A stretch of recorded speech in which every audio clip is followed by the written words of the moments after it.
In this session, the topic of discussion is radiometric dating and the age of the earth. The age of the rocks can be expressed in two different ways. The old and traditional method of expressing the age of a rock is actually describing its relative age. The other way of expressing the age of a rock is actually finding out the time that has elapsed since the formation of the rock in terms of years. The second type of age is described as absolute age. Now, the relative ages of rocks are, as the name implies, is always stated with respect to some fixed reference.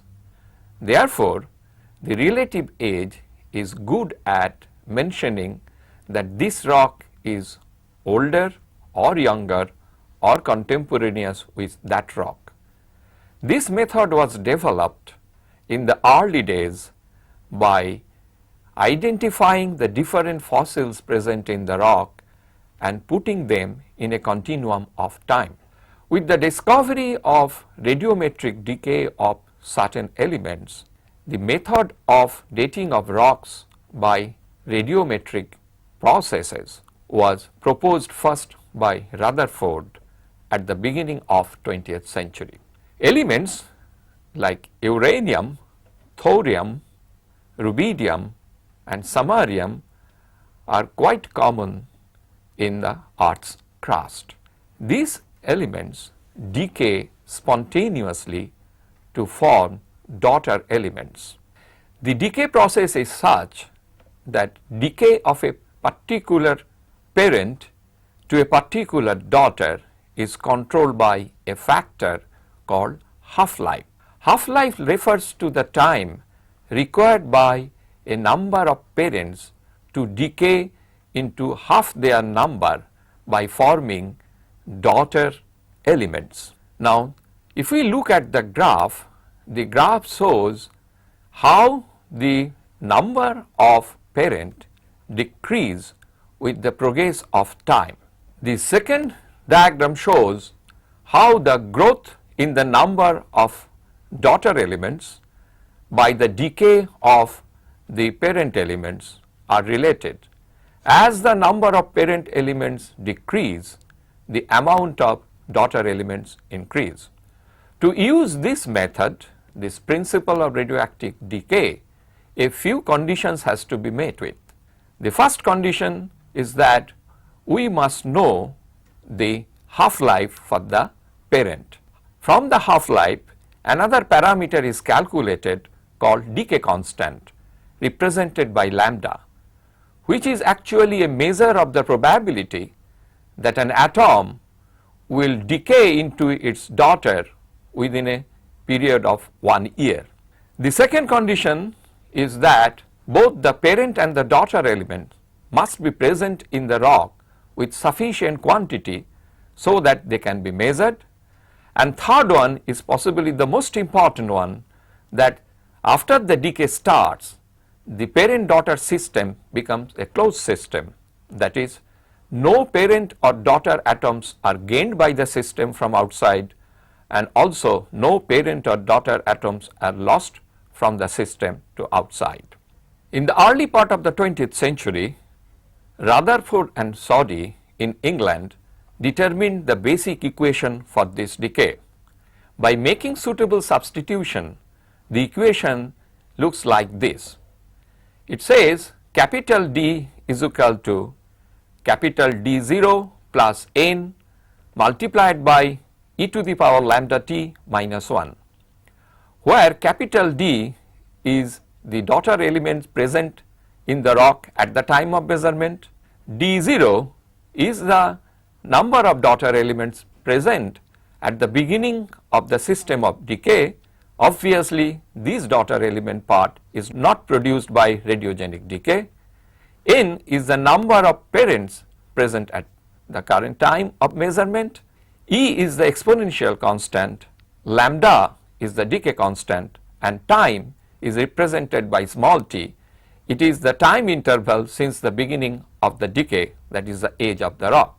This particular equation has known parameters like d, n, e and lambda, but we have no knowledge of the value of d0 and t.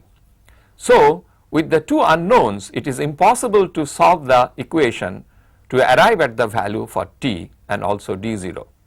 However, the value of d0 and t is determined by using graphical technique.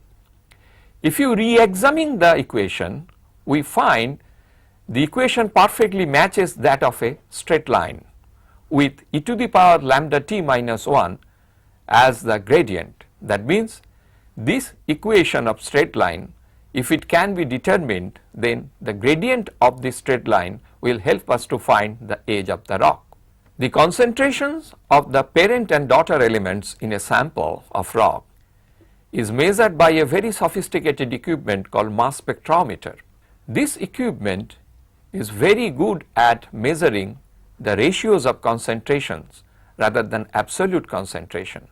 To utilize this property of mass spectrometer, not the absolute concentrations of the daughter and the parents are measured, but they have been converted into ratios. The concentration of the parent is divided by an isotope of the daughter which is not radiogenically produced. The another ratio that is measured is the ratio of concentration between the parent elements, the ratio between the parent element and again the non-radiogenic part of the daughter element. We will inspect how this system operates with a natural example, and this example will come from the rubidium-strontium systematics. The element rubidium radiogenically decays into strontium. 87 rubidium decays to form 87 strontium. The half-life for this decay is about 48 billion years. When converted to decay constant, it comes down to 1.42 times 10 to the power 11 per year. The ratio between rubidium 87 over strontium 86 and the ratio between strontium 87 and strontium 86 is measured. It is to be noted that entire amount of 87 strontium is not formed by the radiogenic decay of 87 rubidium, because some amount of 87 strontium is always present which is non-radiogenically produced. So, at the beginning of the decay process, that is immediately after the formation of the rock contains some 87 strontium which is non-radiogenically produced, some amount of 86 strontium which is completely non-radiogenic, and in addition to that there is present 87 rubidium. This 87 rubidium decays to form 87 strontium. Thereby, with the progress of time, the ratio 87 rubidium over 86 strontium gradually diminishes, whereas the ratio 87 strontium over 86 strontium increases with the supply of 87 strontium from the radiogenic decay or 87 rubidium. In a graph, these two ratios obtained from a number of samples believed to be of the same age are plotted, and each point on this graph therefore represents these two ratios measured from a single rock sample. By the present standards, one must have 9 such samples, therefore there should be 9 such points in this graph.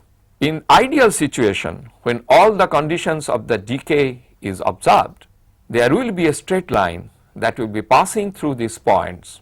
This straight line has the unique property that it will be joining the values of these two ratios obtained from different rock samples having the same age.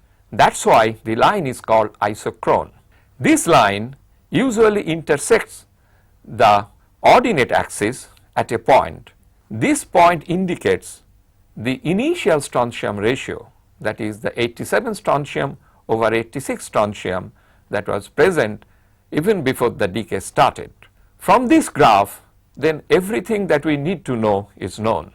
We know the initial strontium ratio that forms the D0 in the equation, and we know the slope of the line, that is the gradient, from which, using the expression, the gradient is equal to e to the power lambda t minus 1, the t is calculated.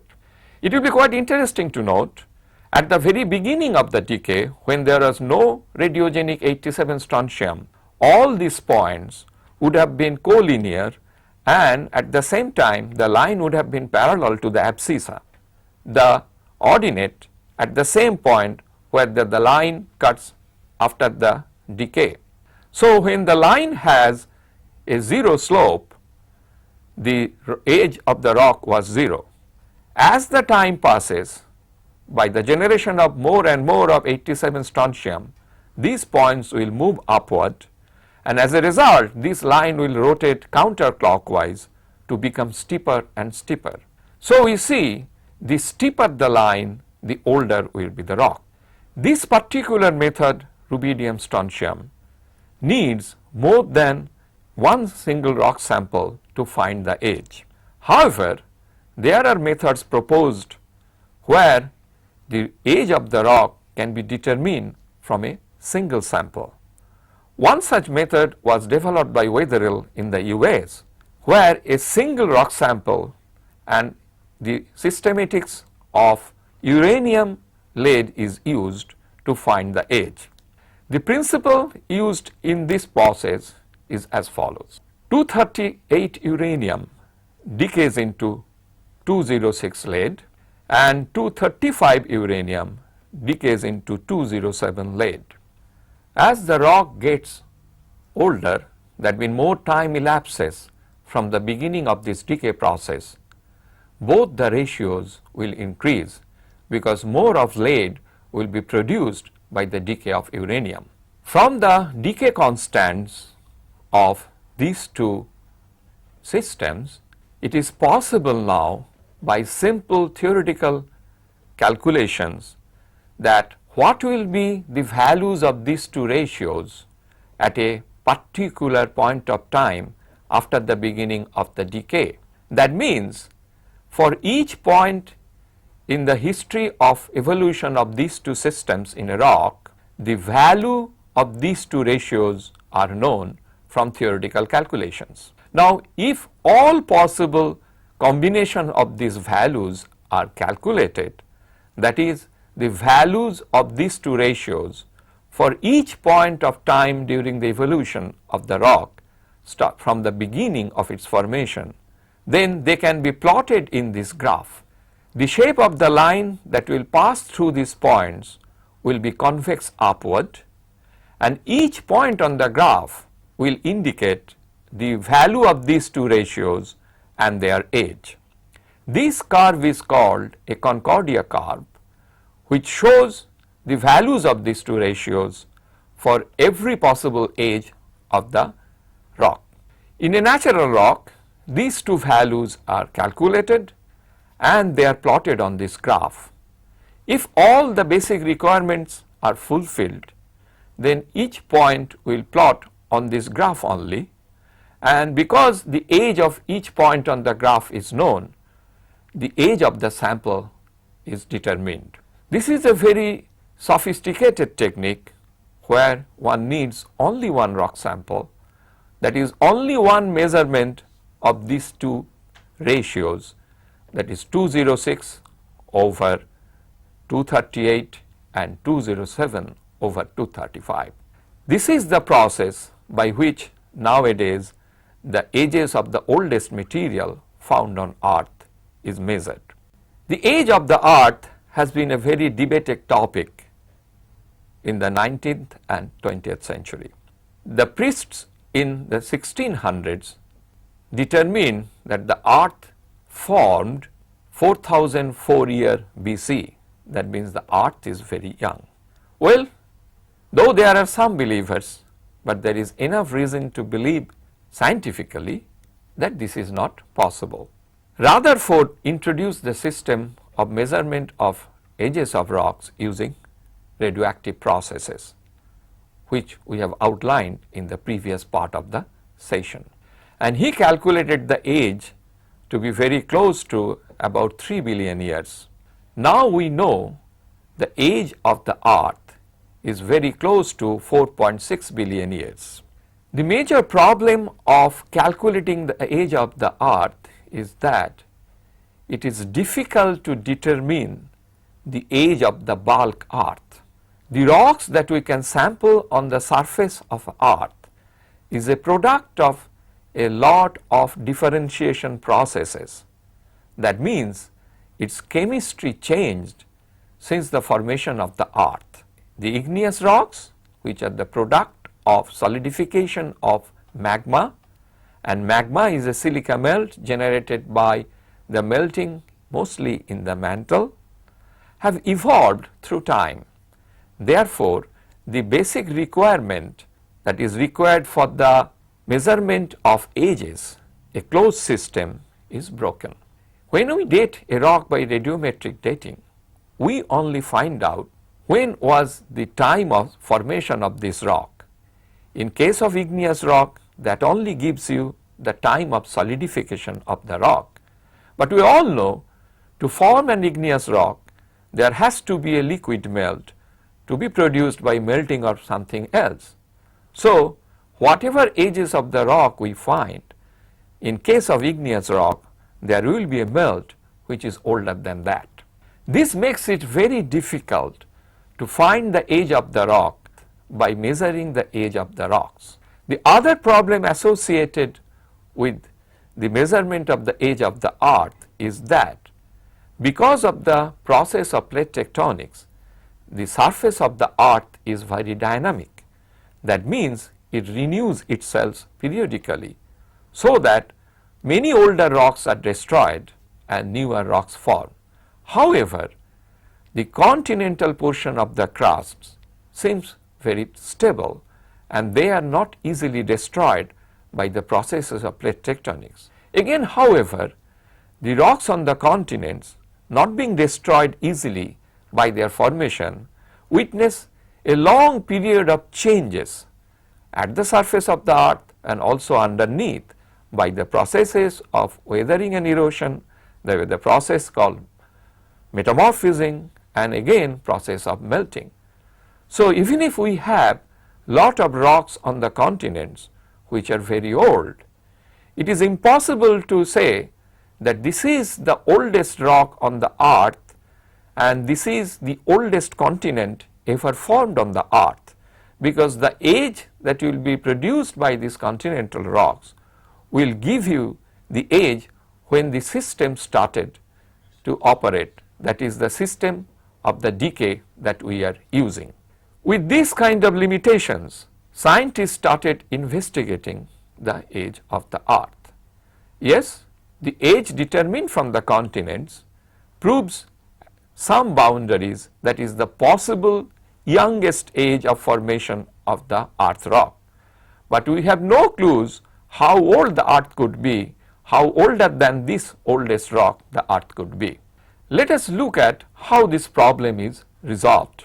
The scientist has proven that the earth evolved from solar nebula, and the sun, the asteroids, the planet earth and the meteorites all have a common ancestry. It is a common knowledge now that meteorites represents the composition and structure of earliest part of the earth. Therefore, meteorites are of the same age as that of the earth. One advantage of using the meteorites is this, that some of the meteorites after their formation from the solar nebula did not undergo any kind of chemical changes.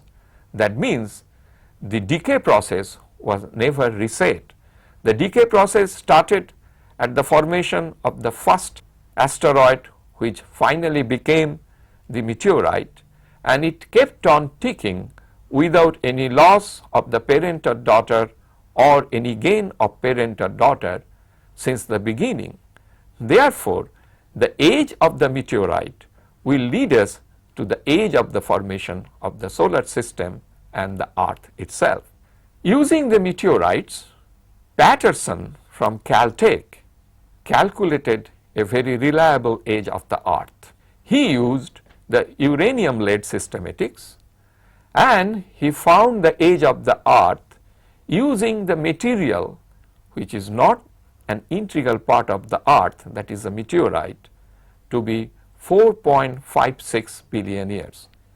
It is rather curious, if not paradoxical, the age of the earth is determined from objects that came from outer space and not from the samples collected on the surface of the earth.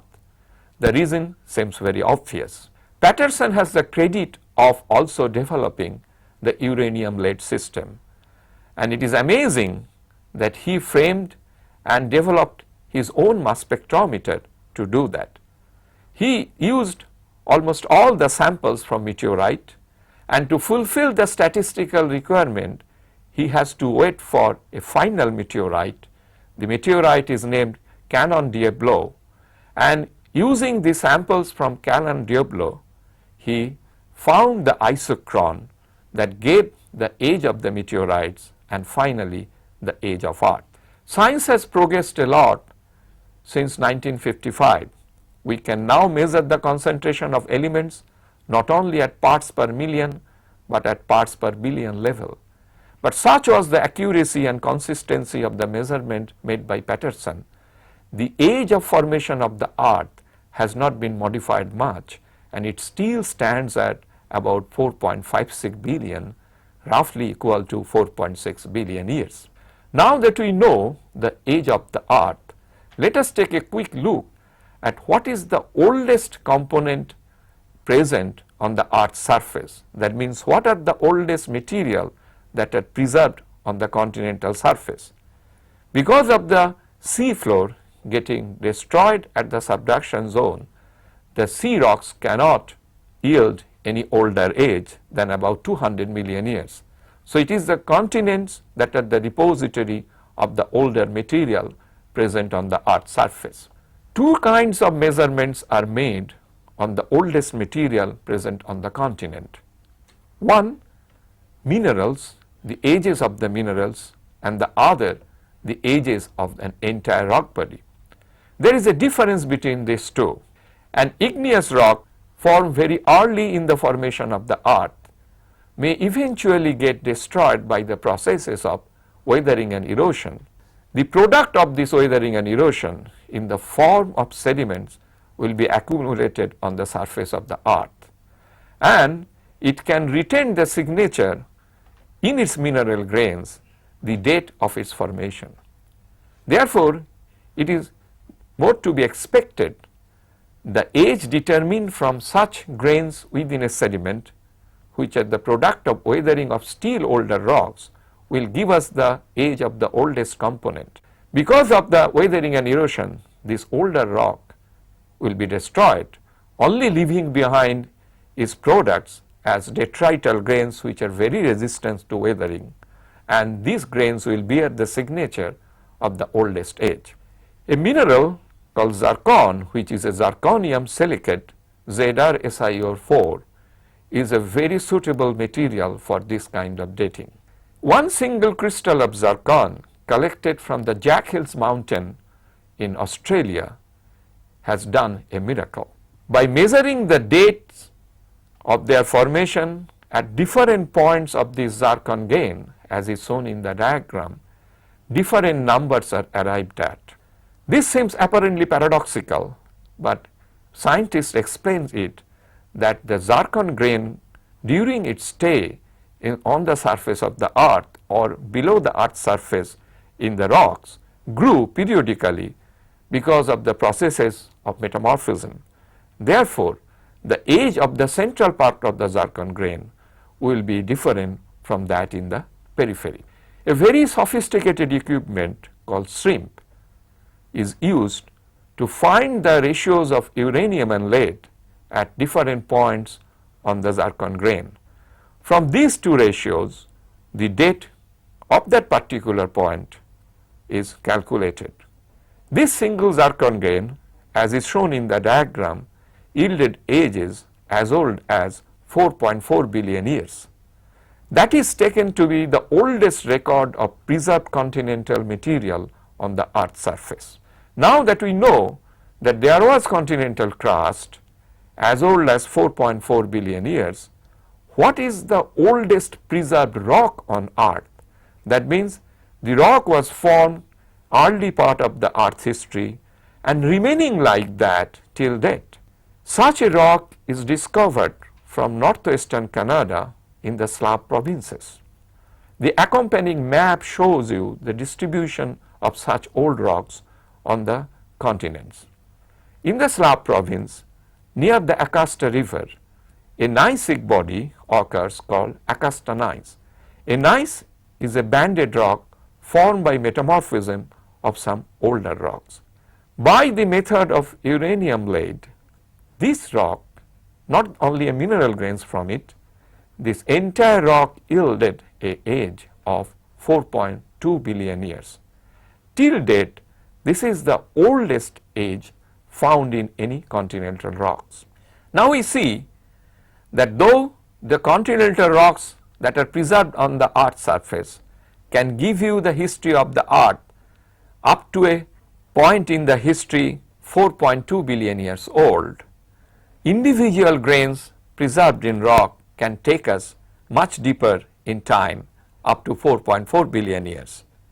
But to know the age of the Earth, to date the samples from the Earth is not sufficient. We have to look at the primordial material by accretion of which Earth formed, and the only remnants of this primordial material is in the outer space in the form of asteroids which hit the Earth making meteorites. So it is the uranium-lead technique, when applied on this extraterrestrial object, let us know how old is our own planet. The oldest age found on the continent, that is 4.4 billion years, helps us to understand that the processes of formation of continent was operative in those days. Earth formed at 4.6 billion years, and we can now say that continent formed at least about 4.4 billion years ago. So the processes that we see operating on and inside the Earth was operating similarly during the beginning part of Earth formation. But the oldest rock from the surface of the Earth can never be measured, because the first formed rocks were formed on the sea. It is the melting of the mantle that generated the rock basalt and that formed the lower elevation portions of the Earth, that is the sea floor. But because of plate tectonics, this sea floor got destroyed. So though we know when, at least at what point of time the oldest continent could have formed, we have no way of knowing at what point of time